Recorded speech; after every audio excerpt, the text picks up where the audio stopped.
take a compliment? Sometimes criticism is easier to accept. Here to discuss why either criticism or compliments can be tough to hear and hard to respond to is Courtland James, executive coach with Cortex Leadership Consulting. Courtland, thank you so much for joining us. Thank you. Good to be here. Break it down for us. How do we start to accept criticism or compliments?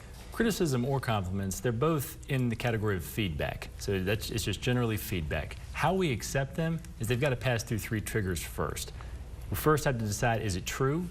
We have to decide if we have a good relationship with the person giving us the feedback. And also, the feedback can't challenge our own self-perception or our identity.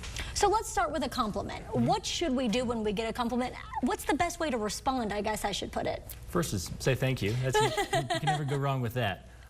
But also, if you find yourself not agreeing with the compliment or maybe backing away from it a little bit, ask some more questions about that. Too often when we give a compliment, it's vague and unspecific. So if we ask some questions when we receive one to get specific about what we're being complimented on, we can get some good information about what we should continue doing to be the most effective. Well, a lot of us feel like when you're getting a compliment, people are just being polite. So that's a good explanation. Then talk to us about criticism. How should we respond to maybe when a boss is criticizing us or someone who is just above us? Criticism is hard to take anyway, because I mean, it's telling us where we can improve, and that's always a little bit of a sticky subject. But the same thing applies to criticism as compliments. If we find ourselves disagreeing with it a little bit, first is to understand which one of those triggers it may be tripping. Is it the relationship we have? Is it because we don't find it to be true? And then ask some questions about it to get really specific, to find that nugget of information that we can take and take that forward to grow and develop and use to improve ourselves. And what if we don't agree with it? What if we do think that they're not right? We're asking all those questions to kind of figure it out.